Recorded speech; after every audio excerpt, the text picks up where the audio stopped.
আমন্ত্রণ জানাচ্ছি দর্শক মানচিত্রের নিয়মিত আয়োজন কথোপকথনে। আজকে নমস্কার। খবরের অন্তরালের খবর নিয়ে ক্যালকাটা ডায়ালগস থেকে মনোজ দাস।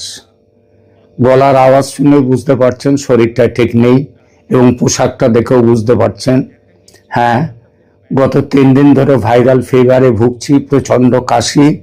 তার জন্য অনেক কষ্ট করে হলেও কাল একটি এপিসোড করেছিলাম, কারণ ডাক্তার বলেছে অন্তত 7 দিন লাগবে। 7 দিন তো চুপচাপ বসে থাকতে পারি না। তো এই অবস্থায় আবার বসেছি, আপনাদের সামনে আমার প্রতিবেদন নিয়ে এসেছি। আজকে যে প্রতিবেদনটা করছি তার মধ্যে হয়তো আমার কথাটা অনেক সময় আপনাদের বুঝতে অসুবিধা হতে পারে, তার জন্য আগেভাগে ক্ষমা চেয়ে নিচ্ছি। আজকের বিষয়টা কিন্তু ভয়ঙ্কর বিষয়। ভয়ঙ্কর বিষয় মানে আমি জানি না এই বিষয় নিয়ে সারা দেশে কজন আর কেউ আমার আগে এই ধরনের ভিডিও করেছেন কিনা আমি জানি না। আমার থাম্বনেল দেখে বুঝতে পারছেন কোন বিষয়টা নিয়ে আজ আলোচনা করছি।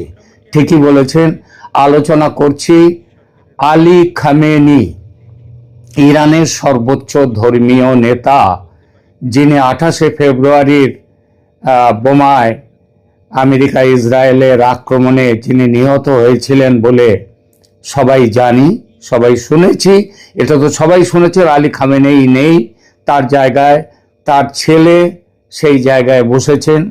এসব আপনারা খবর সবাই জানেন, কিন্তু আমার প্রশ্নটা সেখানে নয়। আপনারা শুনেছেন আলী খামেনেই মারা গেছেন, কিন্তু তার মরদেহ এবং দাফনের কোনো ছবি কি আপনারা দেখেছেন? পৃথিবীর কোনো সংবাদ মাধ্যম কি সেগুলো দেখাতে পেরেছে? পারেনি। তার মৃত্যু সংবাদ, হ্যাঁ, ইরানের সরকারি সংবাদ সংস্থা তার মৃত্যু সংবাদ দিয়েছিল, কিন্তু তার মৃত্যু সংবাদ দিলেও তার মৃতদেহ এবং কবে দাফন হলো, শেষ কার্য কবে হলো, তার কোনো খবর দিতে পারেনি। আমি এই বিষয়টি নিয়ে পুঙ্খানুপুঙ্খ বিচার বিশ্লেষণ করেছি। পৃথিবীর বিভিন্ন দেশের সংবাদ মাধ্যম আমি ঘেটে আমি দেখতে চেয়েছি যে কোনো জায়গাতে খামেনেইর মৃতদেহের সৎকারে বা মৃতদেহের ছবি দেখানো হয়েছে। আমি একটা জায়গাও পাইনি। আপনারাও, আমি দৃঢ়ভাবে জানি, আপনারাও কেউ দেখেননি। সুতরাং এই বিষয়টি নিয়ে আমি আজকের এই আলোচনা করছি। অত্যন্ত গুরুত্বপূর্ণ বিষয়, আপনারা শেষ অবধি দেখবেন দয়া করে। আজকের ভিডিওর যে প্রশ্নটা থাম্বনেলে দিয়েছি, এটা শুধু ইরানকে ঘিরে নয়, পুরো যুদ্ধ তথ্য ব্যবস্থাকে ঘিরে। আলী খামেনেই কি সত্যিই মারা গেছেন? যদি মারা যান তাহলে তার মরদেহের ছবি কোথায়? দাফনের দৃশ্য কোথায়?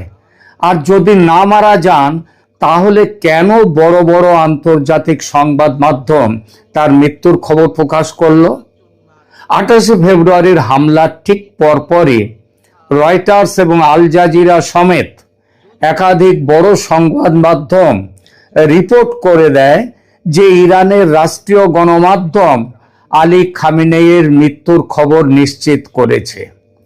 রয়টার্সের পরবর্তী কভারেজেও খামেনেইকে নিহত হিসেবেই উল্লেখ করা হয় এবং তার মৃত্যুর পর ইরানে উত্তরাধিকার ও ক্ষমতা কে নেবেন, কার উপরে দায়িত্ব আসবে, এই প্রশ্নও সামনে এসেছিল বলে লেখা হয়।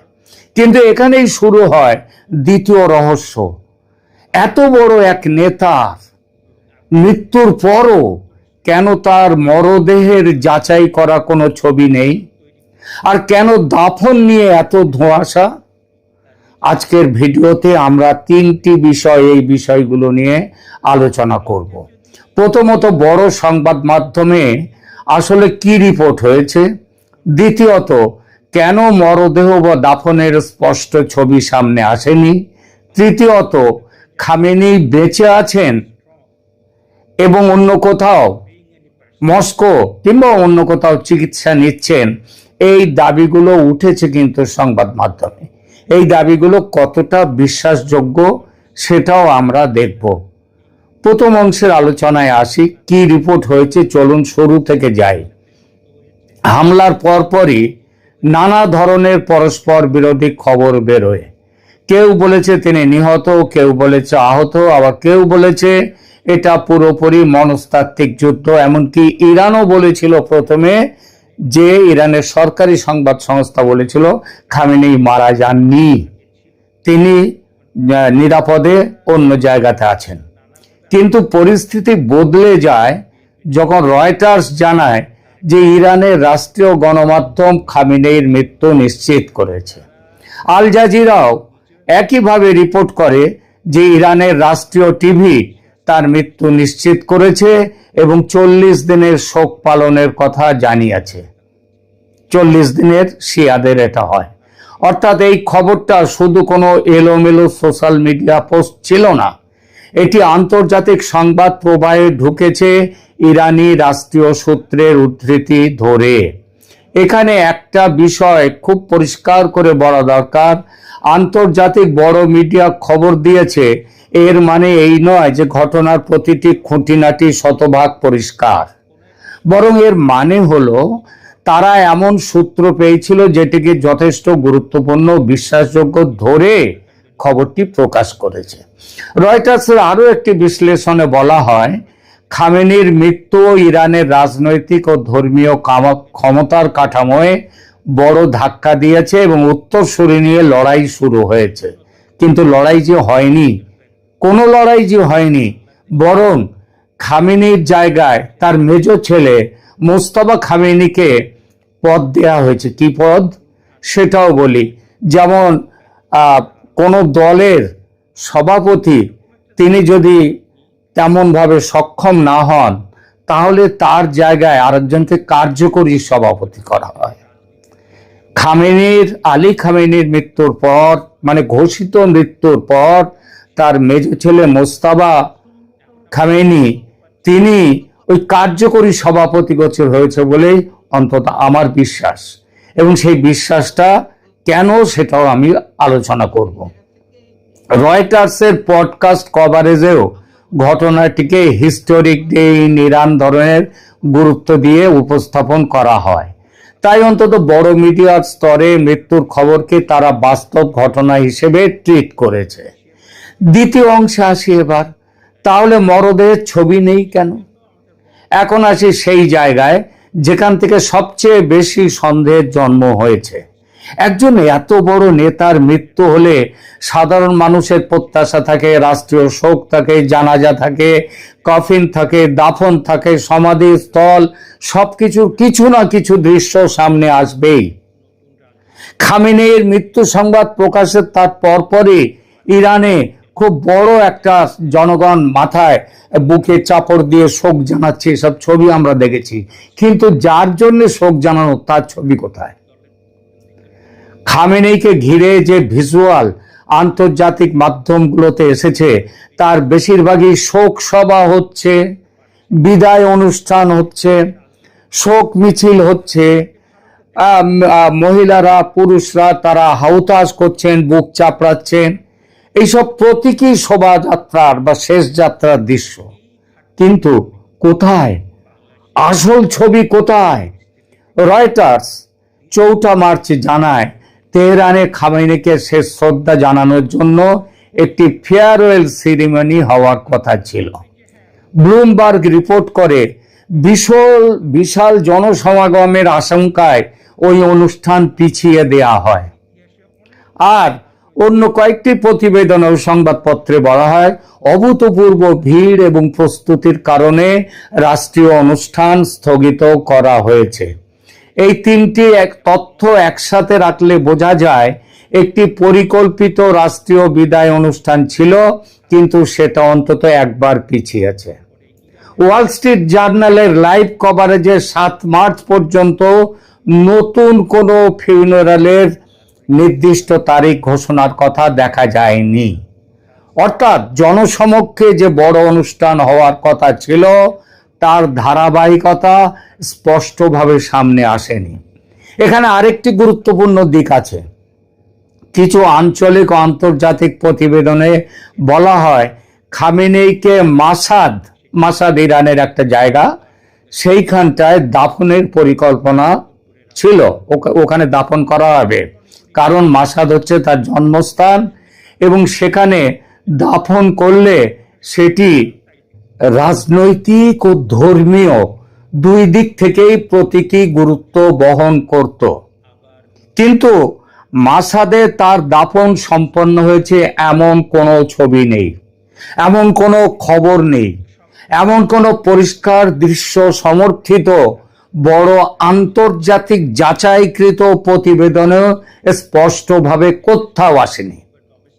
সুতরাং স্বাভাবিকভাবেই প্রশ্ন উঠবে, কেন আসেনি? সম্ভাব্য কি কারণগুলো থাকতে পারে?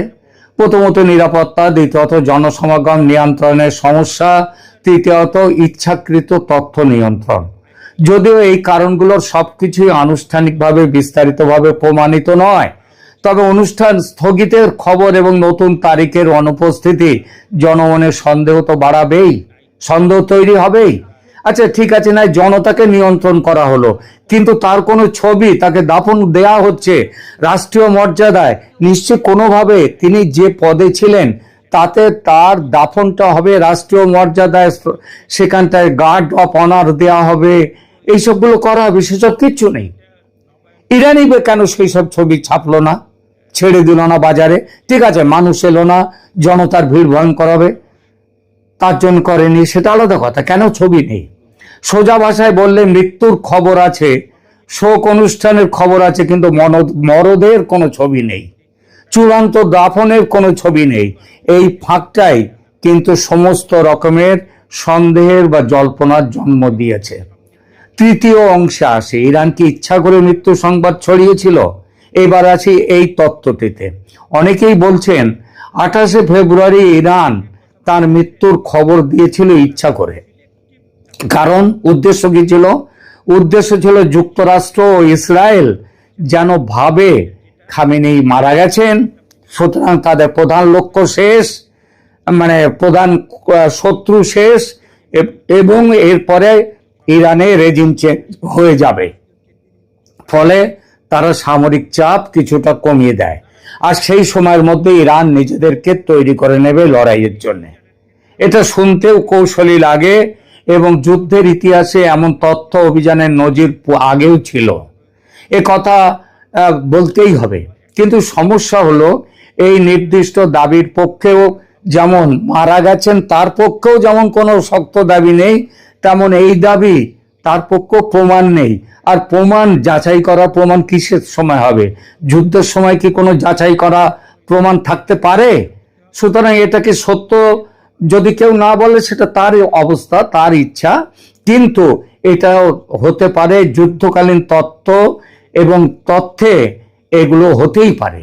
বাংলা ভাষার কিছু প্রতিবেদনে বাংলাদেশের, সেখানে খামেনেইর মৃত্যুকে ঘিরে গুজব, মনস্তাত্ত্বিক যুদ্ধ, ভুয়া তথ্য, এসব শব্দ ব্যবহার করা হয়েছে। বিশেষ করে বাংলাদেশ প্রতিদিন কাগজের একটি প্রতিবেদনে এই প্রশ্ন তোলা হয় যে খামেনেইর মৃত্যুর গুজব কেন ছড়ানো হচ্ছে, মানে তারা বলতে চাইছিল খামেনেই মরেননি, এবং সেটিকে তথ্যযুদ্ধের অংশ হিসেবেও ব্যাখ্যা করেছিল। কিন্তু লক্ষ্য করুন, এই ধরনের লেখা সাধারণত বিশ্লেষণ বা ব্যাখ্যা দেয়। আমিও যেমন ব্যাখ্যা দিচ্ছি, আরে ব্যাখ্যা থেকেই তো আসল জায়গায় পৌঁছতে হবে। কারণ লড়াইয়ের সময় তথ্য তো সত্যি তথ্যগুলো ঘুরে বেড়ায় না, অনেক মিথ্যে তথ্য ঘুরে বেড়ায়। সুতরাং খামেনেইর মৃত্যু ব্যাপারে আমরা বলতে পারি এমন একটি তথ্য আছে যে খামেনেই মরেননি, তার সেদিন মৃত্যু হয়নি, তিনি নিহত হননি। আমরা এটাও বলতে পারি যুদ্ধের সময় তথ্য নিজে একটা অস্ত্র হয়ে ওঠে, কিন্তু ইরান পরিকল্পিতভাবে মিথ্যা মৃত্যুর ঘোষণা দিয়েছিল, এই সম্ভাবনা থাকতেই পারে, হতেই পারে। খামেনেই তাহলে জীবিত? এইবার আসি এই প্রশ্নের উত্তরে, যেটা আপনার আমার এই ভিডিওর কেন্দ্রবিন্দু।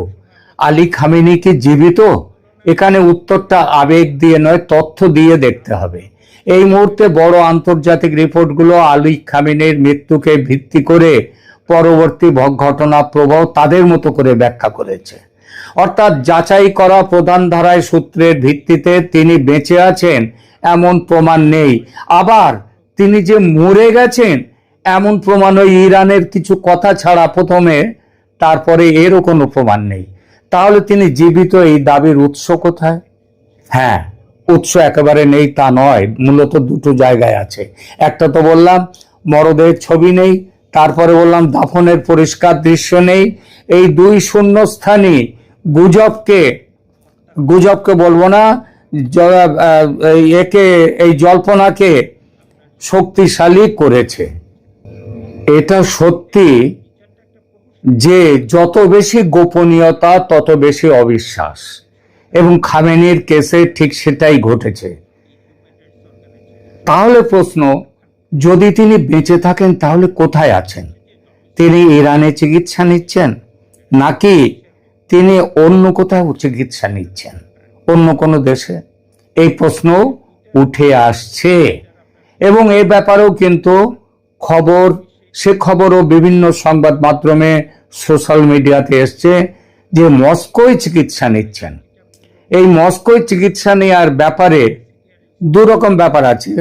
যেমন কখনো বলা হচ্ছে না, তিনি না, আলী খামেনি তিনি মস্কোয় চিকিৎসা নিচ্ছেন না, ওখানে নিচ্ছেন তার ছেলে, যিনি পরে তিনিও আহত হয়েছেন, এইটা বলা হচ্ছে।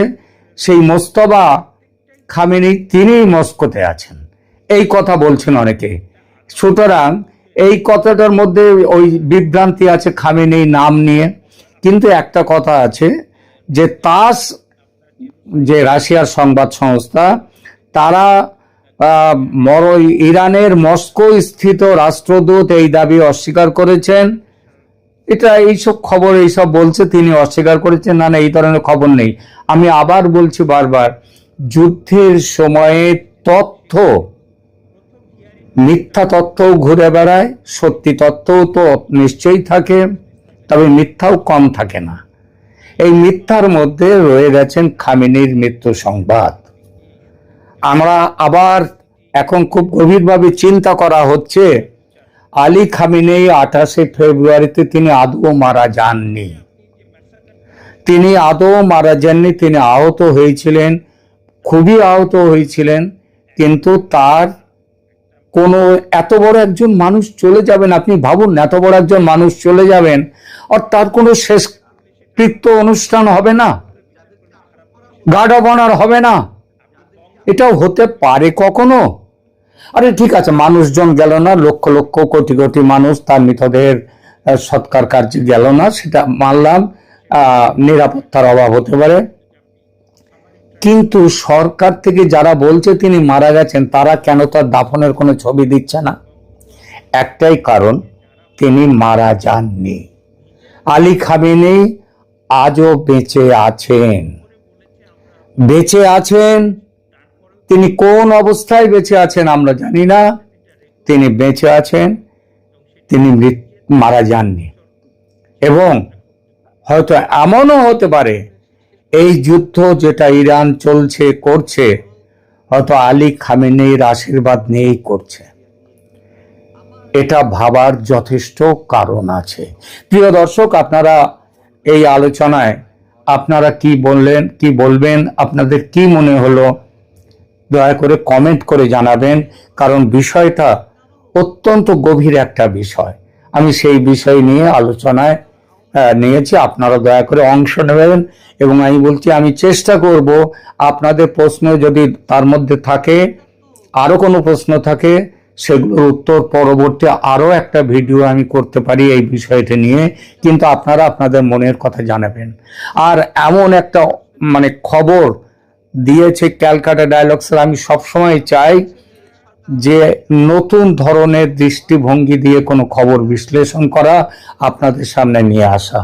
আপনারা যদি এখনো সাবস্ক্রাইব না করে থাকেন কেউ আমার চ্যানেল, দয়া করে সাবস্ক্রাইব করুন, এই অনুরোধ, আমাদের পাশে থাকুন। ধন্যবাদ।